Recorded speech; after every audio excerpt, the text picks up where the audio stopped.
Povo, e aí, povo, boa tarde, me escutam? Sejam muito bem-vindos. Esse é o Léo e Carol Ensina. Estamos aqui excepcionalmente num dia atípico, né? Se você está vendo ao vivo, a gente está gravando sabadão. E se você está vendo gravado, também é sabadão, né? Hoje a gente está aqui com a Andrea Bovini, né? A parceira do nosso canal aí de longa data. Tem até uma playlist da Deia que já envolvido em É. vários assuntos nutricionais, né, Deia? Deia já é quase membro, já é membro da casa, né? E aí hoje ela aceitou fazer uma live que eu acho que é muito interessante. É um tema que todos conhecem, ou pelo menos alguma vez na vida já consumiram, e que traz muitas dúvidas, né? Tem muitas informações novas, muitas informações. Será que é válida? Será que não é? Será que é controvérsia? Será que é isso mesmo? Então a gente chamou ela aqui para falar um pouquinho sobre isso. Deia, seja muito Seja bem-vinda. bem-vinda, Déia. A casa é sua, fica à Fica à vontade. vontade. Seja Olá, bem-vinda, Deia. pessoal, tudo E aí? bem? Eu sou da casa mesmo, eu já me sinto É, assim. total, total. Bom, vamos lá falar de um tema muito polêmico. Já começa a música. Pam, pam, pam. Vamos A gente... falar. Vá, Pode falar.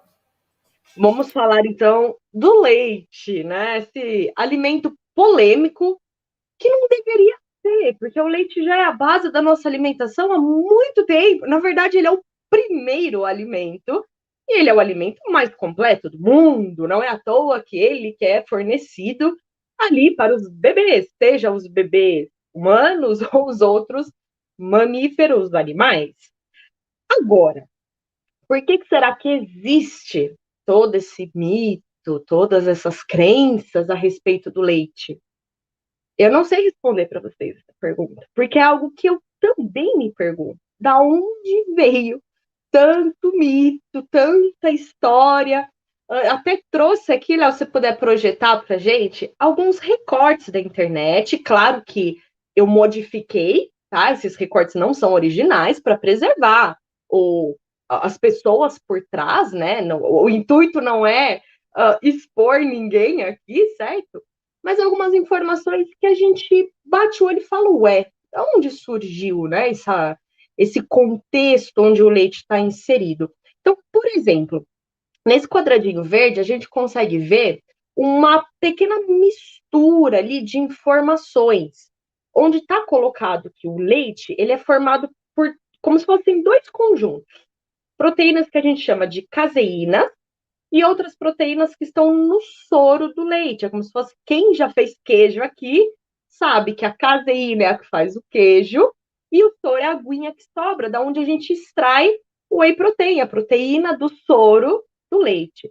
Então, observe aqui que nesse contexto, essa pessoa que disseminou essa informação, ela coloca que na busca de um whey de qualidade, então de uma proteína do soro de qualidade, compatível com o organismo humano, sobra 80% de caseína, que é uma proteína benéfica apenas para o bezerro. E para que não seja desperdiçada essa proteína, essa caseína, é feito um suplemento altamente inflamatório. De fato, existe o suplemento de caseína, mas o maior destino dela é para a indústria de queijo, de laticínios. Então, se a gente observar, aqui tem uma inversão dos papéis. A caseína sempre foi a proteína de interesse das indústrias para a produção do queijo. E esse soro que sobrava, ele era descartado, ele era jogado fora. E depois de muito isso eu estou falando bem antigo, mas depois de muito tempo, que as pessoas falam, gente, por que nós estamos jogando fora isso daqui? Isso daqui pode ser um produto altamente benéfico para o organismo. E aí eles fizeram o whey protein. Então aqui está invertido esse caminho das informações. Um outro estudo, esse em azul, ele fala que o leite dobrou a chance de morte de mulheres acompanhadas em um determinado estudo. Só que aí está um pequeno problema também, que é da interpretação do estudo, que ele fala apenas 3 copos de leite dobraram as chances de morte dessas mulheres. Só que isso não está, nesse estudo particularmente, eram mulheres na pós-menopausa e que não estava associado com o consumo do leite, mas sim com o alto consumo de cálcio. Essas mulheres elas eram suplementadas com cálcio também. Então, aqui é um fator importante. A suplementação de cálcio salva, né, salvo o contexto onde ela é feita, mas principalmente a autossuplementação, ela é altamente perigosa. Então, altas doses de cálcio estão de fato associadas com aumento de mortalidade. Então, não há ainda um consenso que fala que previne fraturas da osteoporose. Tem também aspectos cardiovasculares, então calcificação dos vasos sanguíneos. Realmente é um nutriente extremamente importante, mas que as próprias diretrizes, os consensos de alimentação e nutrição, eles enfatizam, consuma o cálcio sempre pela alimentação, dê preferência por alimentos que forneçam cálcio, use a suplementação apenas em última hipótese, apenas realmente quando ela é necessária e orientada por um profissional da saúde, um médico, um nutricionista, que vai fazer esse direcionamento da melhor forma. Então, a gente já percebe aqui que houve uma manipulação dessa informação. Não, Odé, desculpa só te interromper rapidinho. Eu falei antes que começar que eu não ia ficar interrompendo, mas eu não aguento. Não, fala comigo, claro. A própria Abraço, né, a Associação Brasileira de Avaliação Óssea e Osteometabolismo, soltou vários comunicados, porque recentemente saiu um artigo muito polêmico, eu não lembro agora igual você falou em qual revista, mas era uma revista grande, também nem é nosso papel aqui ficar citando isso, falando que toda essa questão do leite, da mortalidade, e a gente sabe que o leite ele é extremamente importante para a formação óssea, e tudo que você está falando aqui é o que eu falo no meu dia a dia, que a gente sempre tem que dar preferência ao consumo na alimentação do que suplementação. Né? E eu não vi você colocar aí, mas é um outro ponto que gera dúvida, é por isso que eu interrompi, mas eu vou só jogar a pergunta e já vou sair, é do leite em pó, que muita gente não entende o que é o leite em pó, né? Aí fica pensando, mas será que não faz mal aquilo ali ficar aquele tempão e tal?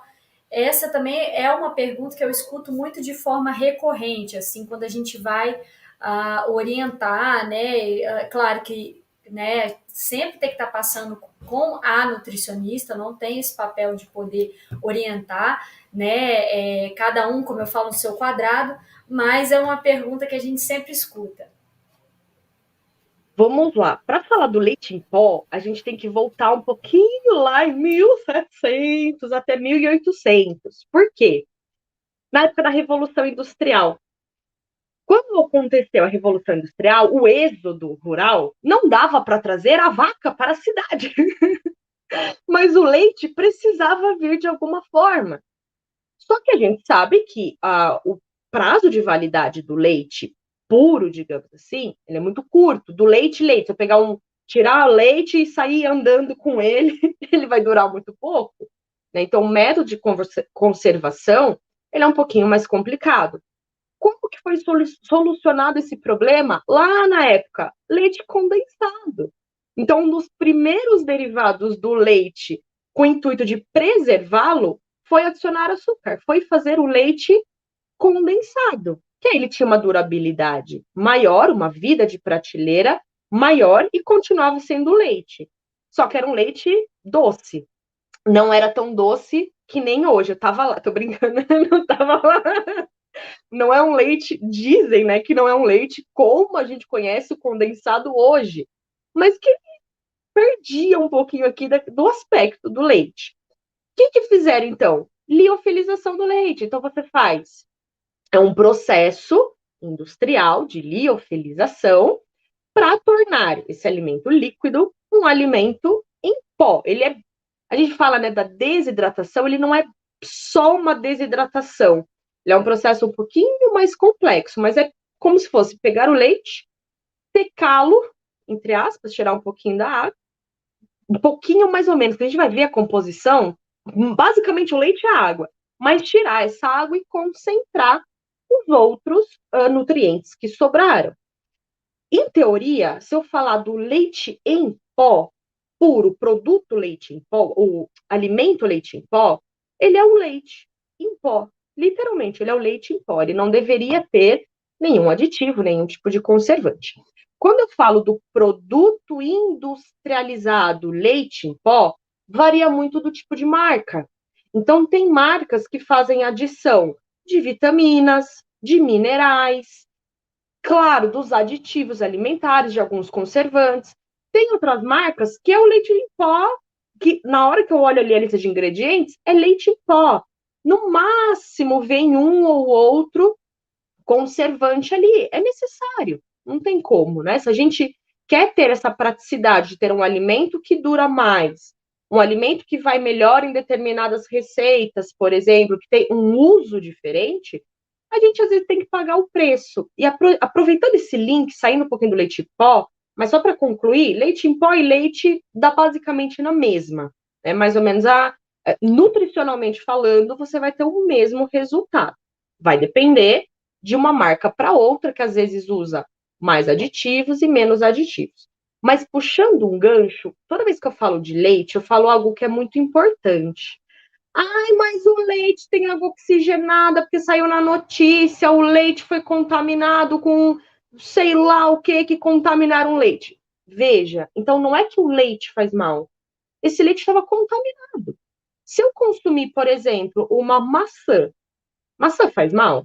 Teoricamente, não, para a maioria das pessoas.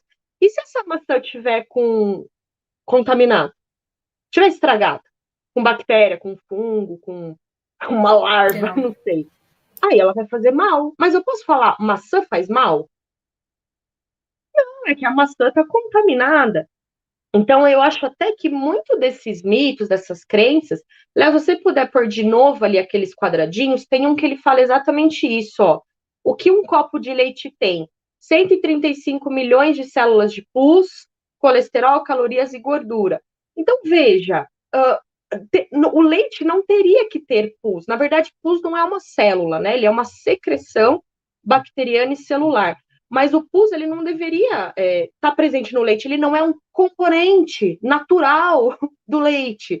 É um leite que está contaminado, provavelmente, por uma infecção nas mamas dessa vaca, né? Uma mastite. Então, veja, é injusto até eu falar o leite faz mal, porque ele está contaminado com pus. Não deveria.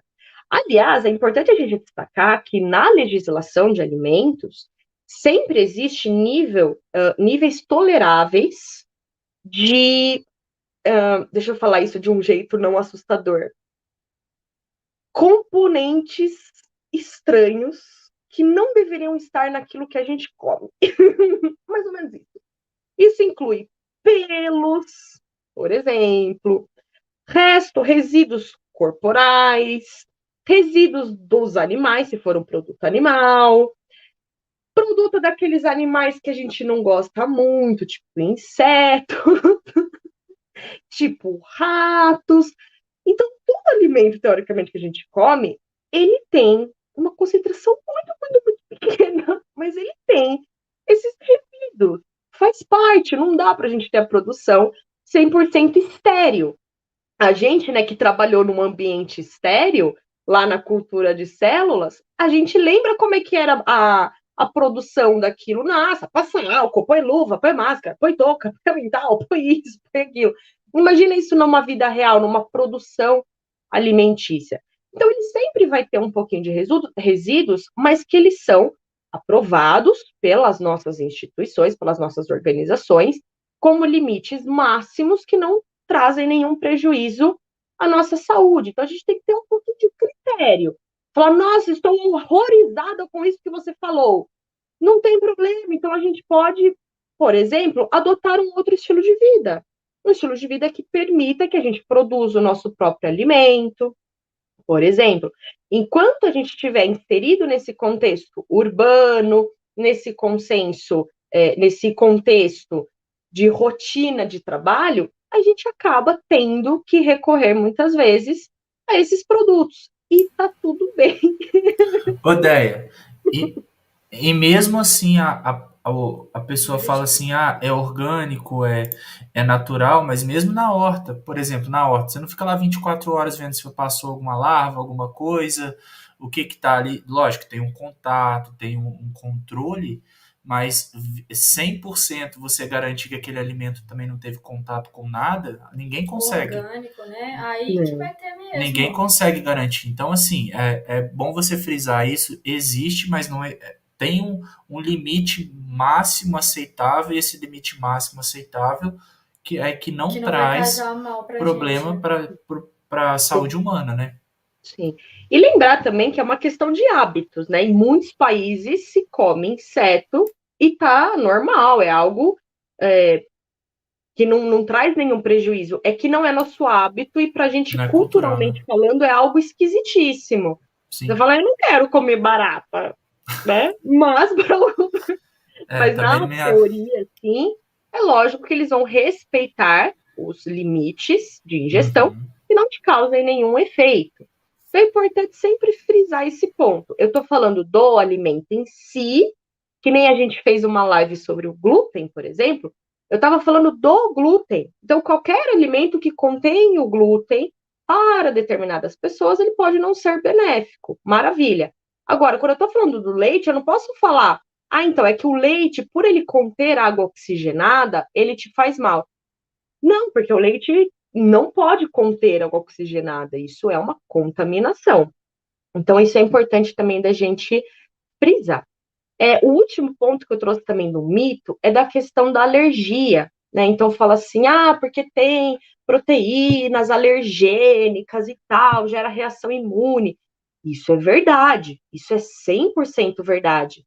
Em pessoas que têm alergia à proteína do leite de vaca, que a gente chama de A, alergia à proteína, AP, LV. Então, é um tipo de alergia, aparece principalmente na infância, então crianças já começam a manifestar logo no primeiro contato, normalmente no segundo contato com esse alimento. Então, pessoas que têm esse caráter genético, principalmente, vão desenvolver alergia. Se eu não tenho alergia, eu vou desenvolver?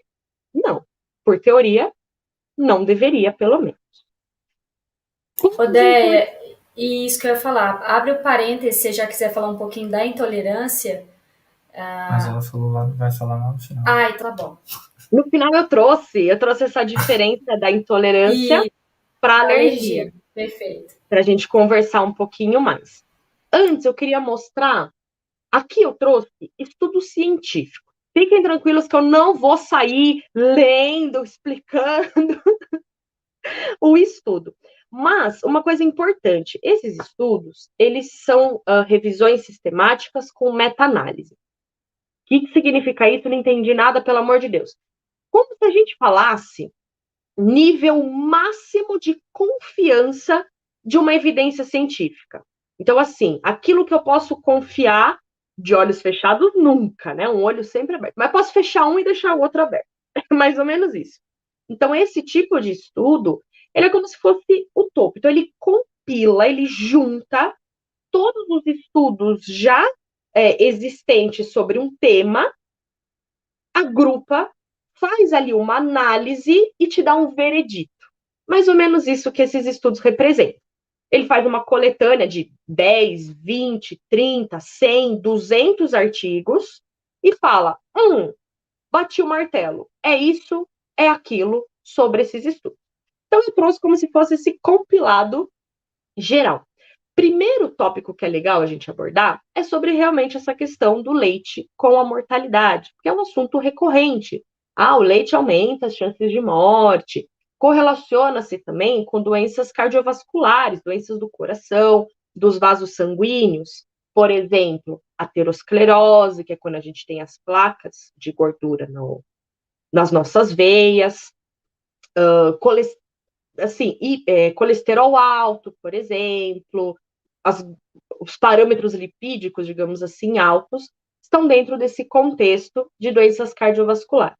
O que a gente consegue perceber nesses estudos? Que não tem uma associação consistente entre consumo de leite e mortalidade. Mas qual mortalidade? Só cardiovascular? Cardiovascular e qualquer outra causa. O máximo, né? A gente olha o primeiro artigo, ele fala que não tem uma associação consistente. No segundo artigo, ele fala uma associação neutra. O que é neutro? Que não faz a menor diferença. Nem aumenta, nem diminui. Então, ele fica neutro nesse contexto.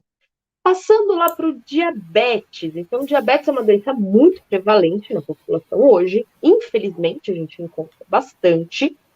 E que também tem associação. Aliás, eu acho que o diabetes é uma das doenças que tem mais mito. Até eu escuto bastante assim, eu não posso comer laranja, eu não posso comer doce, não pode comer pão, não pode... E eu fico Odé, assim, já nossa, fica o convite para uma live sobre diabetes, hein? Era a próxima que a vamos, gente... Pessoal, escreve aí vamos. no chat se vocês querem que a Deia fale um pouco sobre a nutrição e diabetes. Aí, Escreve aí ó, pra gente aí. mitos e verdades, que tal? Sobre alimentação e diabetes, que você falou que é que você escuta Gostei. mais mito. Só abrindo um gancho aqui que você está falando sobre a questão do leite, a Linda coloca assim: o que eu sempre ouvi, e realmente eu também escuto isso no consultório, é que leite de vaca não foi feito para humanos, mas sim para os bezerros. E aí fiquei em dúvida. E o povo tá pedindo a live ali do diabetes, ó. Então, Josué tá pedindo, a Linda. Aí, ó. Fica já. vamos fazer, combinado, tá marcado. Essa questão do leite, em relação à composição, ela é praticamente idêntica. A composição do leite materno e que agora tem que falar leite humano, né? A composição do leite humano para a composição do leite bovino ou do leite caprino, por exemplo, ela é muito idêntica. O que muda talvez seja a proporção de ter mais um tipo de proteína, menos de outro tipo, um pouquinho mais de açúcares, um pouquinho menos. Mas a base é igual. E tem uma coisa muito importante também. Ô, Léo, você consegue selecionar o slide que a gente quer ou tem que ir na ordem? Põe naquele que tem Consigo põe aquele que tem selecionar. a imagenzinha do leite pra gente mostrar. Que é Tá. legal, eu trouxe isso daqui pra gente, a composição. Tá bem lá no final. Acho que é Tá. o antepenúltimo. Aí, Tá olha que vendo? legal, gente. Composição do leite. 87% água, 4 a 5% de lactose, que é um açúcar do leite, 3 a 4% de gorduras e 3% de proteínas.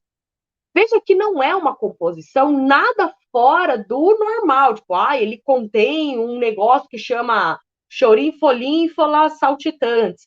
Ele não tem nada especial. Ele tem componentes que nós já conhecemos, que nós já estamos habituados. O Léo não tá aguentando aqui.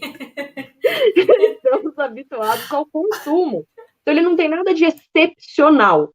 O principal componente, talvez, do leite que mereça a nossa atenção são as proteínas. Por quê?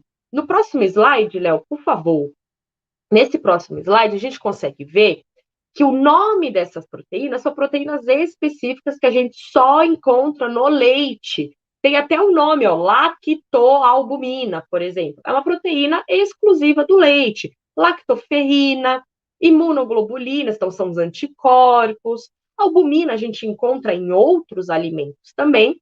E depois eu tenho as frações das caseínas, alfa, beta e capa caseína.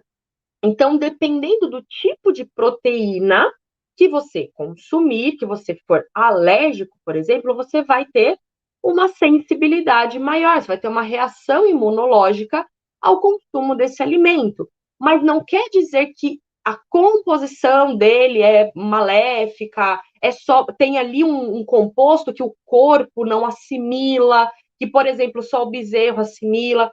Isso, na verdade, não tem, porque nós somos muito similares. Até entre outras espécies, a gente é muito similar. Então, assim, a gente não faz os estudos, por exemplo, utilizando modelos animais, de rato, que triste, né? De coelhos, de camundongos, por exemplo, exatamente porque existe essa similaridade. Não é 100%, dependendo da espécie animal, ela é um pouquinho menor, 80, 86, 90, mas ainda preserva-se uma similaridade muito grande. Então, a gente tem sim, em relação à compatibilidade biológica, uma afinidade muito grande. Lembrando que a vaca, o bezerro, eles são ruminantes, né? Então, eles têm um processo digestivo diferenciado do nosso, mas cuja função do leite, no final, ela será exatamente a mesma: nutrição para esse crescimento. Um ponto também que é debatido nesse contexto é: adulto não deveria tomar leite. O leite é um alimento exclusivo das crianças, dos bebês. Nesse ponto, eu até concordo parcialmente. Se a gente conseguisse obter esses alimentos, esses nutrientes, de outras formas, talvez o leite não deveria necessariamente estar presente na nossa vida. Mas não significa que eu deixo de necessitar do nutriente que ele contém. Eu ainda preciso de proteína, de açúcares, de gorduras. Eu vou precisar das mesmas coisas. A diferença é como eu vou obtê-los. Tanto isso é verdade que senão não seria possível ser vegano. Não seria possível. O vegano não ia ter expectativa de vida. Ele ia começar o veganismo e ia morrer. Então, sim, é possível. Eu acho que aqui a gente está aqui para falar a verdade, não para defender cegamente um lado nem cegamente o outro. Então, dá para viver sem? Dá para viver sem. Só que incluir o leite na nossa alimentação é uma forma de facilitar o nosso acesso a nutrientes. E a gente precisa lembrar que tem pessoas com mais acesso a alimento e tem pessoas com menos acesso. Tem pessoas que para comprar um leite no mercado é muito fácil, porque ele é um alimento barato em comparação a outros tipos. Ele tem uma vida de prateleira relativamente longa, principalmente se for o leite UHT. Só para conceituar, a diferença de UHT e pasteurizado é um método de eliminação de micro-organismos, é mais ou menos isso. Então, o método que é utilizado para purificar de contaminantes esse leite. Só isso. Ambos são benéficos e podem ser consumidos da mesma forma. Eu ainda prefiro o pasteurizado, porém tem que se atentar ao prazo de validade dele. Mas, voltando, então o leite ele é um alimento de fácil acesso. É um alimento que, para a população... Só puxando aqui, a Linda perguntou, leite direto da vaca, não esse de caixinha. Aproveitando que você está fazendo a explicação aí do pasteurizado e do HT, que a gente também escuta muito essa dúvida. Só te cortei, porque eu vi que você vai mudar de assunto, e daqui a pouco a gente responde a Daneli, a dúvida dela. Essa questão do... Então, tem o leite direto da vaca, que, na verdade, é um privilégio. Isso, hoje em dia, se tornou um privilégio. Quem tem acesso a uma vaca? Verdade. Então, é algo assim, muito difícil. Mas tem que lembrar também que o leite direto da vaca ele tem uma chance maior de contaminação microbiológica. Sim. Então, precisa tomar cuidado que a gente fala tirar o leite direto da vaca, mas não é. O ideal não é literalmente fazer isso. Leva para casa, ferve o leite e aí você toma, mesmo que ele tenha sido. Até porque, né, as bactérias que estão ali também na teta da vaca e, enfim, do leite e tal, elas podem causar problemas intestinais, né? E que o pessoal fala, o leite da vaca é muito forte, é muito isso, é muito aquilo. Na verdade, é pelo teor de micro-organismos, né, Déia? Que é um impacto direto ali no nosso intestino. E a gente não estando acostumado, então é como se fosse uma bomba, né? Principalmente para quem não está acostumado, né? A gente tem que lembrar que tem um monte de micro-organismo no nosso intestino naturalmente. Tem um monte de bactéria lá que o mundo dela é você. E ela tem que ficar lá, né? Ela fica lá para nos ajudar, né? Feliz e contente. Só que existem milhões de tipos de bactérias. Então, existe lá Escherichia coli, Clostridium perfringens, Staphylococcus aureus, Streptococcus, sei lá, Bacilo bifidobacterium. Existe o que você quiser. Então, tem bactérias que são boas e tem bactérias que não são tão boas para você, que elas te causam uma doença. Sim. Como é que você divide isso? Não dá, porque elas estão coexistindo com a gente. Como que a gente faz para tentar evitar cozinhar o alimento, fazer a fervura, no caso do leite que a gente está falando, consumir alimentos que a gente conheça a procedência, utilizar, se for uma salada, por exemplo, a gente não cozinha salada, então utilizar um método que faça essa eliminação, a gente põe umas gotinhas de hipoclorito, por exemplo, a gente fala esterilizar, mas não é, para limpar resíduos desse alimento. Então, a gente sempre precisa tomar um cuidado para conseguir viver em harmonia com esses micro-organismos. Agora, se a gente pensar na vaca, a vaca mora lá no mato. Então, ela deita no mato, na grama, ela enfim, está em contato com animais, com fezes de outros animais. Então, se eu não fizer a higienização adequada dessas tetas da vaca, o meu recipiente, retirar o leite com um recipiente limpo, por exemplo, com mãos limpas. Olha como a coisa vai tomando proporções que você fala, nossa, o que acontece? Ali podem ter bactérias que não são benéficas para o teu organismo, que te causam uma doença, que são conhecidas por causar uma doença.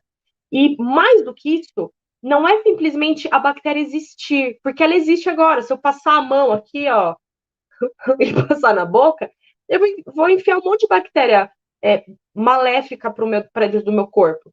O grande ponto é a quantidade de bactéria.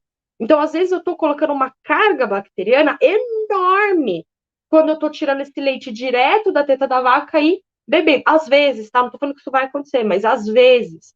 Então, o ideal seria tomar esses cuidados e fazer a fervura antes do consumo, caso você seja essa pessoa privilegiada que possa tomar leite direto da vaca. Sim? Fora isso, nós temos a opção do pasteurizado e a opção do UHT. A diferença é o processamento térmico que é feito. Então, a pasteurização ela é em torno de 73 graus, 73, 75, se não me falha a memória, por um tempo um pouquinho mais longo. O HT, ele tem esse processo, chama Ultra High Temperature. Então, temperatura muito alta, mais de 100 graus, por alguns segundos apenas. Então, ele é mais ágil. Eu ia falar mais eficaz, mas não é. Ambos são eficazes. Mas ele é mais ágil. É como se desse um choque térmico. Né, Isso. como se desse um choque térmico na bactéria. Né?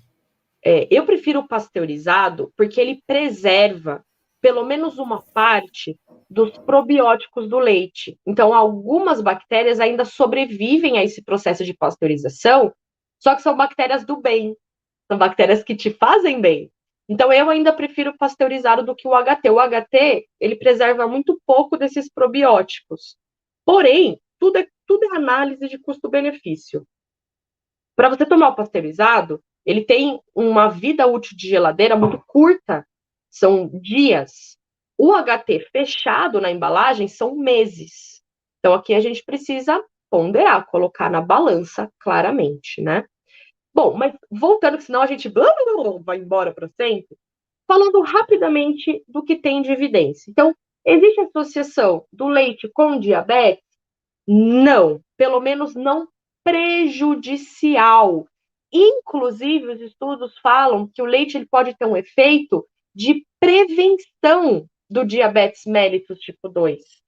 Particularmente o iogurte. Então, às vezes, a gente foca tanto no leite, fala, tem que tomar o leite, mas ele tem os derivados do leite. Então, a gente pode encontrar, por exemplo, opções no consumo de determinados tipos de queijo e determinados tipos de iogurte. Então, veja que aqui tem um efeito, inclusive, protetivo, um efeito que reduz o risco de diabetes mellitus. Cuidado, hein? Se você já tiver diabetes, eu não estou falando que ele vai regredir, curar o seu diabetes. Ele tem um efeito protetor, preventivo. No próximo, a gente fala sobre o câncer. Esse ainda é um assunto um pouquinho polêmico dessa associação do leite com o câncer, mas, no geral, ele não tem uma correlação direta. Então, leite causa câncer. O único tipo de câncer que tem ali uma associação é o de próstata, o aumento de risco de mortalidade, mas que a gente precisa olhar com um pouquinho de atenção, porque esses conceitos eles não são unânimes. Então, todo estudo mostra isso. Essa evidência já apareceu anteriormente. Então, é algo que a gente precisa tomar cuidado. Só que ele está relacionado principalmente à quantidade de ingestão. Então, eles consideram ali acima de 2 a 3 copos por dia. Então, a gente pode manter, mas restringindo a quantidade. Falando ainda sobre o leite e o câncer, mas no contexto do câncer coloretal, que está no próximo slide, as pessoas se preocupam muito com o intestino e com a saúde intestinal. A gente sabe que tem vários alimentos que impactam nessa saúde, que eles podem aumentar a probabilidade de você desenvolver um câncer coloretal. E o leite, nesse contexto, ele está associado com menor risco também, então com um efeito protetivo da mesma forma. A maioria dos estudos correlaciona esses efeitos com leite desnatado ou baixa gordura, que para a gente seria o semidesnatado. Então, de fato, é uma opção mais vantajosa. Quem tem acne, só fazendo um paralelo, quem tem acne deve evitar o consumo de leite por causa da acne, tá? Principalmente o leite desnatado. Ele é pior para acne. Odeia, isso que eu ia falar, porque tá surgindo algumas dúvidas aqui, eu lembrei disso também, são dúvidas que as pessoas têm, né? Que você tá falando do UHT e do pasteurizado, então são os leites de mercado, é isso que o pessoal tá perguntando. É o de caixinha? Sim, é o de caixinha, Isso. o de O de garrafa. caixinha é o HT e o de garrafa que fica na geladeira do mercado é o É o pasteurizado. Isso, perfeito. E aí, uma outra dúvida também que eu encontro muito em relação à disponibilidade de nutrientes e de diferença é integral, semidesnatado e desnatado, né? Que às vezes a pessoa acha que o desnatado é mais ralo, né? E você já vai explicar por que a diferença, mas isso eu escuto direto no consultório. Então, ele não é tão forte. E às vezes a pessoa não pode tomar o integral, porque você já vai explicar a diferença, e ela acha que, né, o outro não faz efeito, que não tem gosto, e você já vai explicar qual a diferença. Eu acho legal porque isso também é na prática, né? É no dia a dia. Então, porque né, às vezes ele né, não sabe, igual você acabou de explicar, que o HT é caixinha, pasteurizado é garrafa, enfim, tudo isso. Mas pode seguir aí, que eu já estou falando demais. Imagina, fica tranquila. Vou dar um exemplo, vou fazer uma analogia. Agora eu virei a mulher das analogias. Todo mundo aqui já deve ter feito ou visto fazer maionese uma vez na vida. Você quebra o ovo, começa a bater o ovo e vai adicionando óleo. E aí o que que acontece? Ele fica cremoso, ele adquire uma consistência de maionese. Por quê? Porque o lipídio, ele tem essa propriedade de tornar as coisas mais densas, digamos assim, uma emulsificação. Então, de fato, o leite desnatado, ele é mais ralo do que o leite integral. Ele é, exatamente porque ele teve a retirada da nata, que é essa parte gordurosa do leite. Então, o leite integral, ele preserva a nata, preserva a gordura. O semidesnatado, ele é semi-retirado a nata, e o desnatado, o próprio nome já fala, desnatado. Eu arranquei a nata. Então ele fica mais ralo. Né? Eu usei o exemplo da maionese só para a gente entender esse contexto. Então, quando eu adiciono qualquer tipo de gordura, a preparação ela se torna mais cremosa, mais densa, mais consistente. Então, é só nesse quesito. Se você estiver com um padrão alimentar que exija a redução de gorduras, da ingestão de gorduras, opte pelo desnatado. Não tenho nenhuma restrição, opte pelo semidesnatado, por exemplo, ou até pelo integral. Isso eu até não gosto de falar, porque eu acredito muito no acompanhamento nutricional. Já falei aqui várias vezes. Cada caso é um caso. Às vezes, para você, é muito melhor tomar o integral, dependendo da sua condição, porque é uma gordura importantíssima que eu tenho ali no leite. Ela facilita essa gordura, a absorção de nutrientes que estão no leite, por exemplo. Que no leite desnatado, talvez eu tenha uma perda importante. Agora, não, então, para você, não é legal ingerir essa gordura do leite. Então, vamos partir para um semi, para um desnatado. Então, não existe uma resposta padrão que a gente pode falar, ó, faz isso que dá super certo. Eu ia falar um negócio, ainda bem que eu não falei, eu ia fazer propaganda. Tem coisas que a gente precisa analisar individualmente, cada caso, mas em essência é isso, desnatado e retirei a nata. E eu tava falando da acne, né? Principalmente mulheres, né? A gente tem a acne da mulher adulta, é interessante passar um período sem o leite para sentir se há melhora na pele. Ah, é porque o leite é inflamatório, eu sabia que era porque o leite é inflamatório. Não, não tem nada a ver com isso. É exatamente porque o leite, ele tem alguns nutrientes que são maravilhosos, digamos assim, que a gente chama de aminoácidos essenciais, porque eles são essenciais para o nosso organismo. Só que, em contrapartida, esses aminoácidos essenciais a gente chama de aminoácidos de cadeia ramificada, leucina, isoleucina e valina. Eles têm um efeito no organismo. Muita gente, por exemplo, usa isso para aumentar a massa muscular, para crescer, fazer hipertrofia.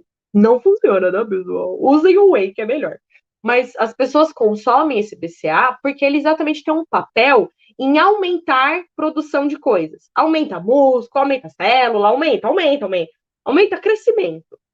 E ele também aumenta secreção de sebo pela pele. Então, esse é o problema.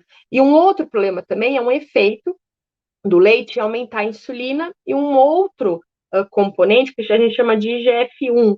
Aí fica um pouquinho mais complexo. Mas, enfim, esses 3 componentes juntos, eles aumentam a secreção de sebo, que aí a gente tem a bactéria que se prolifera comendo esse sebo e forma acne. Então, é o que eu falei, a gente não pode ser cego para as evidências. Para algumas pessoas, de fato, talvez seja melhor retirar o leite, quem sofre com acne, por exemplo. Só que não tira sozinho isso. Tô falando, escuta o apelo da Nutri. Não tira o leite sozinho da sua Pera aí, vida. Ideia. Vou te colocar até em tela inteira para você fazer esse apelo. Pera. Põe uma musiquinha de fundo assim, bem triste. Pessoal, qualquer tipo de mudança alimentar que você fizer, ela pode parecer algo muito simples, mas eu estou, às vezes, tirando um nutriente muito importante que ele precisa ser substituído. Lembra que eu falei que o leite é o primeiro alimento da vida dos mamíferos? Ele é o alimento mais completo do mundo. Então, quando eu decido tirar o leite da minha alimentação, por exemplo, para fazer o tratamento de uma acne, o tratamento coadjuvante da acne, eu não posso fazer isso sozinho. Eu preciso fazer com acompanhamento. Aí você fala, mas o principal nutriente do leite é o cálcio, né? Então é só suplementar cálcio. Lembra que eu falei, o cálcio, em algumas condições, principalmente quando já tem histórico de doença cardiovascular, ele está associado a efeitos deletérios. Então, cuidado, a gente precisa encontrar novas fontes para você e fazer essa substituição de uma maneira equilibrada, ok? E litíase também, né? A pedra, as famosas pedras, Pedra no né? rim, entendeu? O suplemento, né? Exatamente. O suplemento de cálcio. Uma das pedras mais famosas é a de oxalato de cálcio. Né? Então, muito cuidado com suplementar cálcio por conta própria, hein? Enfim, para a gente passar um pouquinho mais rápido, então agora, o famigerado leite causa inflamação.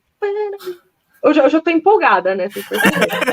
Você queria um fundo musical, a gente vai providenciar no próximo. Pera aí, povo, antes dela falar sobre a inflamação, vou até retirar aqui. Dá o seu like, já se inscreve no canal, que eu tô vendo que tem muita gente nova aí. Aumenta aí a tela nossa agora, rapidinho, né? Agora...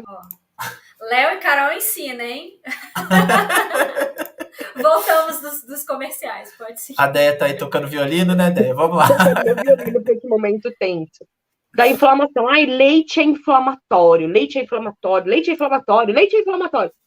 Gente, estudo em 2019 e 2020, estudo recente. O que eles observaram? Não tem efeito de aumentar a inflamação nem em indivíduo saudável, nem em indivíduo doente. Não tem associação.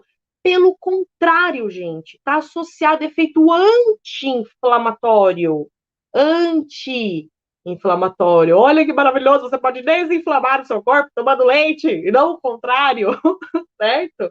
Esse outro estudo aqui do lado, ele fez uma análise de vários parâmetros ali que a gente mede a inflamação do organismo, e ele percebeu que teve uma redução da concentração desses parâmetros, PCR, TNF-alfa, L6, MCP, enfim, são todos esses componentes que a gente avalia a inflamação. E ele teve um aumento de componentes anti-inflamatórios. Então, veja como você está perdendo uma oportunidade maravilhosa de desinflamar o seu organismo. Aí você fala, vou começar a tomar 50 copos de leite por dia. Não, você vai Calma. procurar um Nutri para adequar a Isso. sua ingestão de leite. E Porque outra normalmente coisa, é, né, Déia? Se tá inflamando cronicamente, tem que investigar, porque porque tem o buraco é bem mais embaixo, né? Aí tem que investigar o porquê dessa inflamação, né? Tacar leite aí à torta e à direita, até porque também o excesso faz mal, né? Exatamente. Mas pode falar, sim. Déia. A Você gente tá sabe te que até interrompendo. tem, porque o meu Deus, me fugiu o nome agora. Passando vergonha em rede nacional. O quê? Gente, como que é o nome do filósofo que falou que o alimento seja seu remédio, que o remédio seja seu alimento?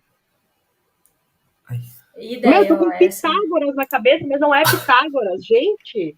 Aristóteles.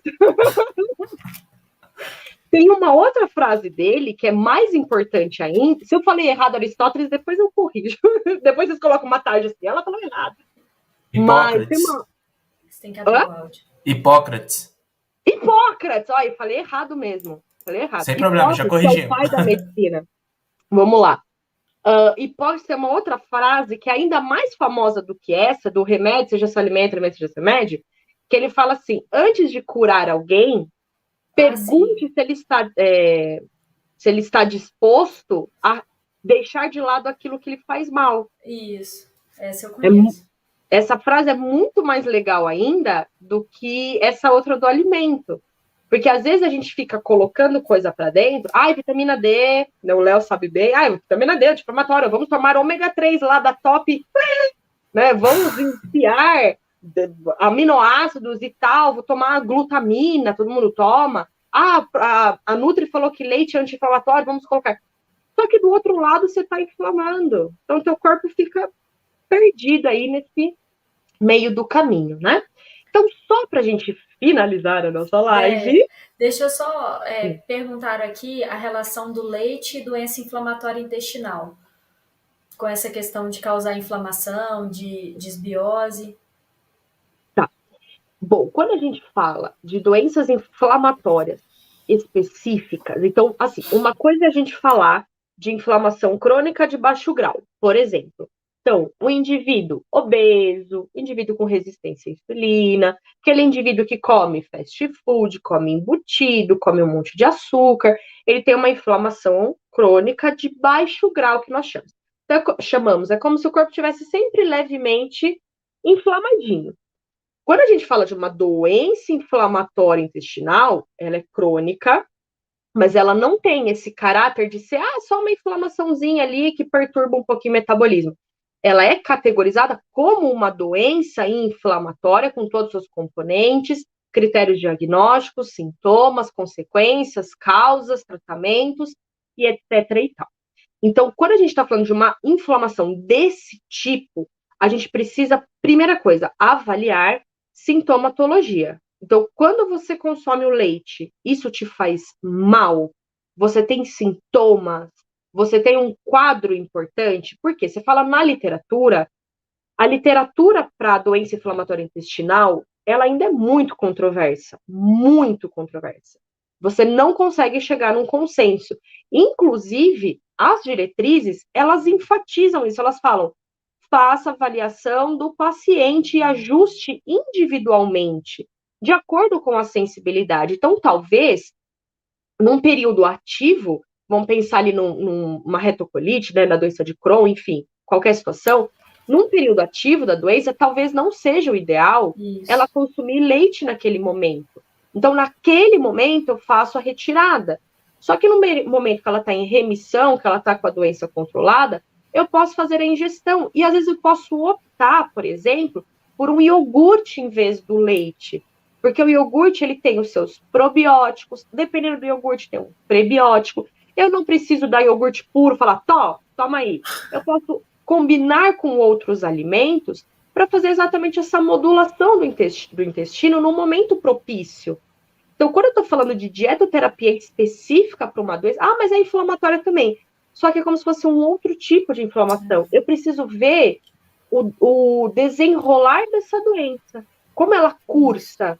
Ela não é estável, linear, aquela coisa estática. Ela tem altos e baixos. Altos e baixos. E até quando você fala de doenças autoimunes, a doença inflamatória intestinal, ela é totalmente assim um grupo que a gente tem algumas coisas específicas para ela. Até porque ela pode gerar infecção secundária, então aquele paciente pode fazer uma colite não só pela doença inflamatória intestinal, mas bacteriana. Então é só você pensar em um momento que você está com uma jeca, que é o quê? Aquela popular dor de barriga que você comeu e passou mal, né? E tá ali vomitando, tendo diarreia.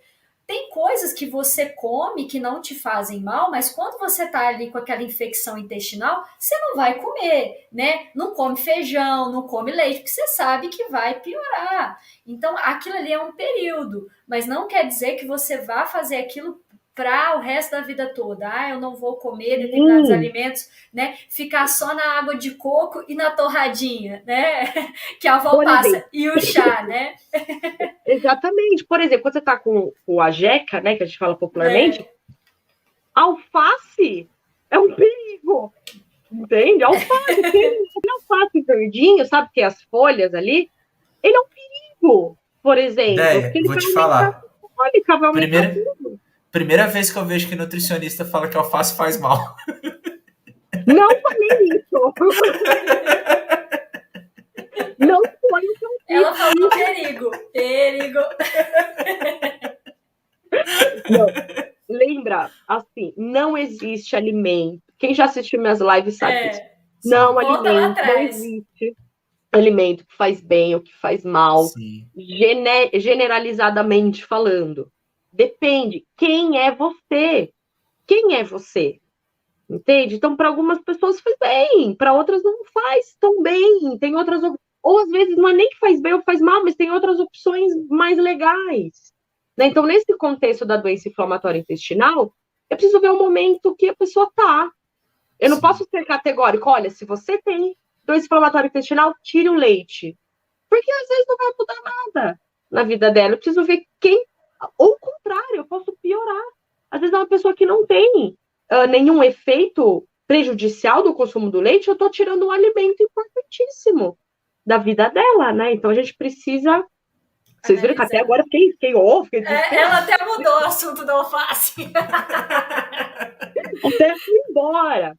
Mas, enfim, para a gente finalizar, porque senão eu não paro de falar, a gente já está quase com 1 hora aqui, falar só sobre a intolerância, intolerância à lactose e a alergia à proteína do leite de vaca. Então, vamos só focar na diferença principal. Quando eu falo alergia, eu estou falando que meu sistema imune está envolvido no processo. Então, eu tenho uma alergia. Quem tem, por exemplo, dermatite, seja uma dermatite de contato, uma dermatite atópica, alergia a frutos do mar, por exemplo, alergia até antígenos ambientais, pólen, por exemplo, rinite alérgica, né, fezes de ácaros. Amendoim. Camarão. Amendoim, trigo, camarão, trigo. Então, quando eu tô falando de alergia, eu tô falando de um componente do que o teu sistema imune é ativado para deter aquele nutriente, ou aquele antígeno, seja lá de onde ele for. Só que isso é como se fosse uma falha do seu sistema imune. Então, passando vergonha aqui. Por exemplo, aqui eu tenho, isso aqui tá muito feio, né? Eu tenho uma caneta e eu tenho um lápis. É como se o organismo tivesse que fazer essa distinção. Isso é caneta, isso é lápis. Isso é caneta, isso é lápis. Só que ele faz isso vendado, ele faz isso sem enxergar. Então, ele precisa aprender a reconhecer. Um lápis tem esse formato, tem essa ponta, ele tem uma maleabilidade duvidosa, e assim por diante. Já na caneta, a caneta ela é dura, ela é plástica, por exemplo, ela tem um negócio que faz tec-tec, então eles têm umas formas diferentes. Nosso corpo ele é treinado para aprender a fazer esse reconhecimento do que é lápis e do que é caneta. Agora imagina que tudo que é lápis é normal para o meu organismo, não faz mal, de estar lá dentro, enfim, ou vem de fora, mas está tudo bem. A caneta são coisas que fazem mal, então micro-organismos, por exemplo. O que acontece com a pessoa que tem alergia ou até uma doença autoimune? Vou puxar aqui um pouquinho para dentro desse contexto. Quando o organismo está lá tentando reconhecer, ele olha para esse lápis e ele fala, caneta. Então, ele tem uma dificuldade na identificação daquilo que me pertence, que é próprio do meu organismo, e daquilo que veio de fora, que não me pertence. Então, às vezes, uma molécula que, para muitas pessoas, é reconhecida da forma correta, então isso daqui é um lápis faz parte do meu organismo, para essas pessoas alérgicas, para essas pessoas com doença autoimune, o teu sistema imune, ele olha e fala, caneta, isso aqui é caneta, vamos eliminar porque é uma caneta. Só que às vezes é uma célula do teu corpo, por exemplo, uma célula da tua articulação, que nem na artrite reumatoide acontece, por exemplo. Ou, sei lá, uma célula da tua tireoide, que nem acontece na tireoidite de Hashimoto. Na alergia, tem as suas diferenças, mas na alergia, ele gira muito em torno desse aspecto também. Ele olha ali para a caseína, que é a proteína do leite, e ele fala: isso me faz mal. Isso é do mal. Isso é uma bactéria nociva, uma bactéria extremamente prejudicial. Ela vai me matar se eu não atacá-la primeiro, se eu não revidar primeiro. Se eu não atacar, né, não conseguir revidar aos ataques dela. Então, você desenvolve uma alergia que não tem o menor sentido de ser, mas ela acontece. Agora, só uma ressalva, as alergias, elas vêm muito do nosso histórico infantil. Quando a gente está na barriga da nossa mãe, a gente tem digamos assim, nós temos dois tipos de resposta, a inflamatória e a resposta alérgica.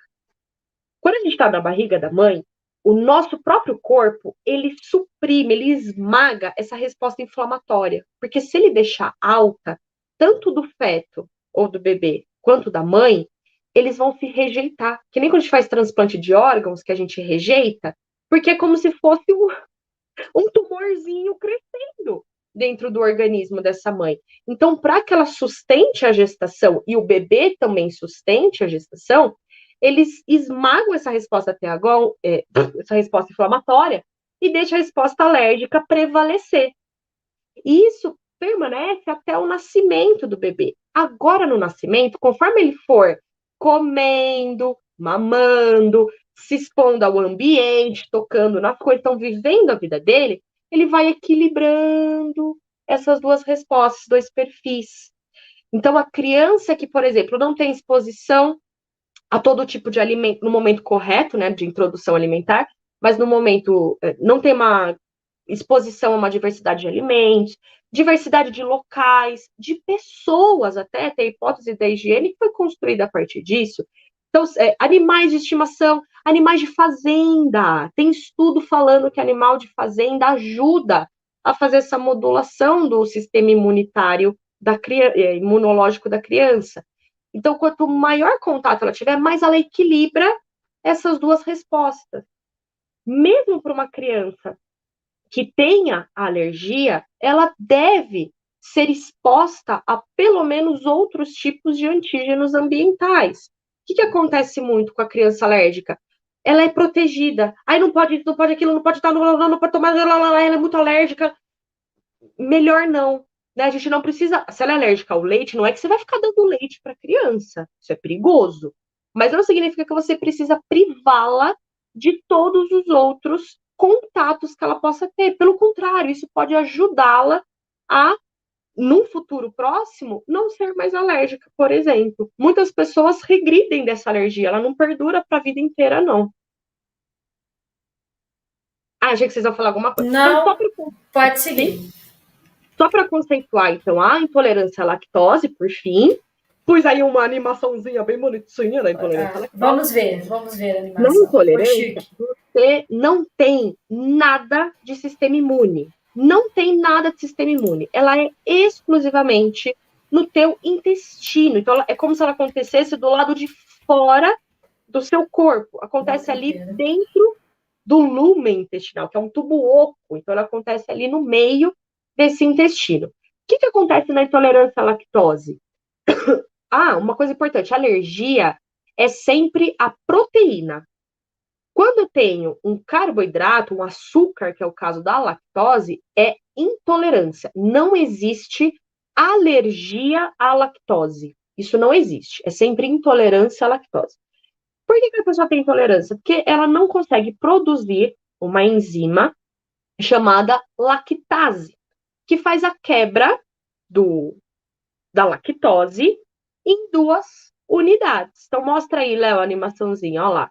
A lactase vem, quebra e separa a lactose em galactose e glicose. Maravilha, a hora que eu fiz isso, o meu intestino absorve, manda lá para dentro do meu corpo, para minha circulação sanguínea. Pessoas que têm intolerância à lactose, elas não conseguem fazer essa quebra. É como se elas não tivessem essa tesoura, essa lactase, que separa essas 2 moléculas. E não tem outro tipo de substância capaz de fazer isso, a não ser que você tome. Hoje existem as lactases orais que você ingere quando você vai fazer o consumo de produtos como leite ou substitutos do leite. Então, ele ajuda bastante nesse contexto. Então, as pessoas falam assim, mas eu tenho desconforto abdominal, eu tenho diarreia, eu tenho cólica, eu tenho flapos. Por que isso acontece? Né? Gases, por que isso acontece? Porque esse açúcar, ele é fermentável. Então, lembra que a gente falou que tem bactérias no intestino? Essas bactérias, elas vão comer, consumir esse açúcar e elas produzirão gases. Toda a fermentação vai gerando os seus produtos e alguns desses produtos formam gases no seu intestino. Quando você forma esses gases, aí são vários fatores, mas você pode interferir na absorção de nutrientes, você pode interferir na formação de fezes, então, na osmolaridade do teu intestino, então você fica com aquele abdômen inchado, aquele abdômen diarreia, por exemplo, então você não consegue fazer a absorção adequadamente da água dessas fezes para compactá-las, mas são sintomas que eles se restringem ao intestino. Não acontece nada por dentro do seu corpo. Sistêmico, né? Não acontece nada sistêmico. Nada sistêmico. Então, pensa lá que o teu intestino ele é uma barreira. Ele tem um monte de celulinha que faz uma barreira que separa lado de fora, lado de dentro do corpo. Para passar aqui, não é tão simples. Tem mecanismos de controle bastante rigorosos. Então, tudo que eu falei que está acontecendo aqui do lado de fora. Na verdade, aqui, né? Que eu falei que era aqui. Então, está acontecendo aqui do lado de fora. Não chega para dentro. Então, a única maneira, falar assim, ela falou besteira, a única maneira de atingir dentro do teu corpo é se essa barreira estiver prejudicada. Aí pode afetar. Mas o problema não é o leite, a lactose, é porque o teu intestino tá... Entendeu? Essa barreira não tá muito saudável. Inclusive, Odé, está falando desses sintomas, né, de intolerância à lactose, até perguntaram no Instagram, isso que eu estava falando, que estava até o áudio aberto, o leite piorar a cólica no período menstrual, né? E isso, a meu ver, né, estou dando pitaco aqui, mas é mais se está ligado a algum grau de intolerância, né? Porque aí vai gerar esse desconforto intestinal, né? Se ele é restrito ao período menstrual, isso é importante a gente avaliar. É restrito ao período menstrual? Fora o período menstrual, você não tem nenhum tipo de alteração? Então, a gente já descarta alergia, claramente, e a gente pode até descartar uma intolerância. Porque se ela não teve nenhum sinal antes, certo? Exatamente. Agora, o que pode acontecer é porque hormônios e sinalizadores inflamatórios, eles estão muito ligados. Então, quando a gente está no período pré-menstrual, a gente tem toda uma alteração de sinalização hormonal. E nesse contexto da sinalização hormonal, né, você tem a cólica, porque você tem um aumento, você tem o espessamento do endométrio, enfim, para menstruar, e você tem a produção de mediadores inflamatórios, como prostaglandinas, que elas vão causar mais dor na região abdominal, digamos assim, tá? O que acontece? Quando você tá... Isso eu tô conjecturando aqui, tá? Não é nada que eu li a respeito, assim, tô afirmando. Tô pensando o que poderia ser nesse contexto.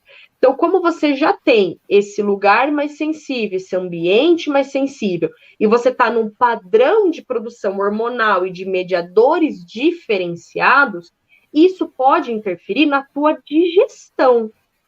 Tanto que tem Exatamente. mulheres, por exemplo, que durante o período menstrual elas têm mais diarreia, ou elas ficam constipadas. Então, esse processo, ele está acontecendo no teu útero, mas ele está influenciando tua digestão, tanto a nível local quanto a nível de sistema nervoso.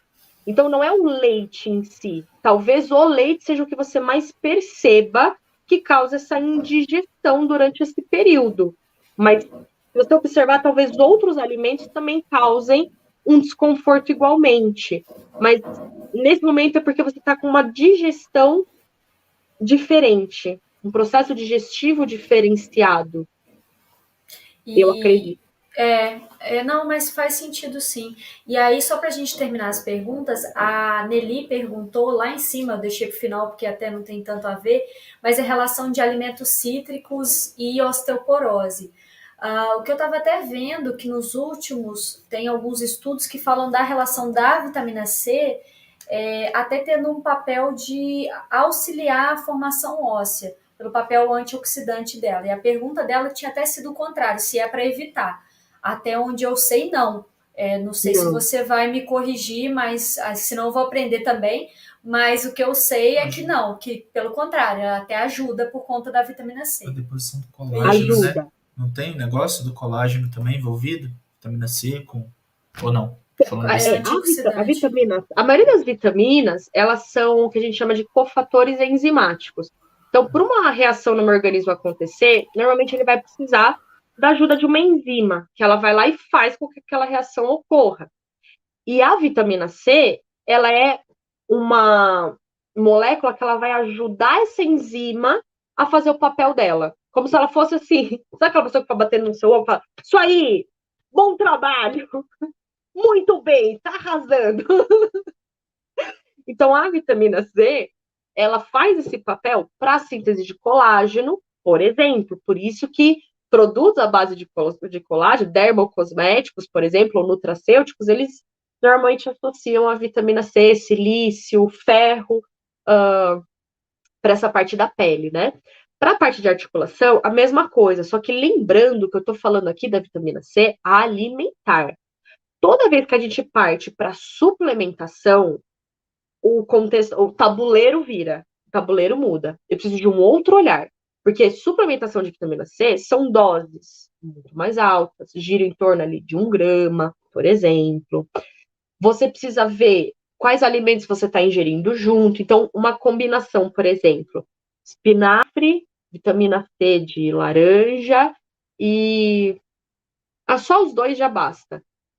Para pessoas que têm, por exemplo, pedra no rim, pode não ser muito interessante, porque o espinafre ele tem cálcio, ele tem oxalato, e a vitamina C catalisa, ela acelera essa reação de formar oxalato de cálcio, por exemplo. Então, para algumas condições, a gente precisa tomar um pouquinho de cuidado com essa combinação de nutrientes. Porém, no contexto do metabolismo do cálcio, não tem nenhuma associação do consumo de vitamina C alimentar com efeitos prejudiciais. E ela pode sim auxiliar, mas não diretamente. É por ela ser esse fator que fica dando uma tapinha ali na enzima, falando, muito bem, tá arrasando. Odeia, a gente vai ter. A gente depois responde as perguntas que ficaram faltando. A gente não conseguiu responder de todo mundo, mas também já está. Passamos até do tempo, né? A gente tinha combinado, mas não tem como. É uma live excelente, a gente aprendeu muito. Quer fazer alguma consideração final, Odeia? Que eu falo muito, pode ser? Não, Déia, a gente só tem a agradecer. Deixou seu Instagram aí, vai deixar o link aqui na descrição da playlist que você já montou no canal, né? Das outras lives do glúten e etc. Né? Foi tantos artrites, né? Tantos temas para falar de fibromialgia, alimentos da artrose, artrite, da gota, enfim, tem a playlist já da Déia aqui no canal. Quem quiser, depois a gente vai deixar na descrição aqui. Pessoal, a gente gostaria de agradecer muito o tempo de vocês. Quem ainda não se inscreveu, se inscreva no canal. E a gente vai fazendo. A gente espera vocês terça-feira com outra live também muito importante. A gente já tem marcado aqui e eu já vou deixar a thumb Hoje ou amanhã eu vou deixar a thumb já para vocês marcarem, de ativar o sininho, bater. E como não poderia faltar, né, Deia? No 3. 1, 2, 3 e fui!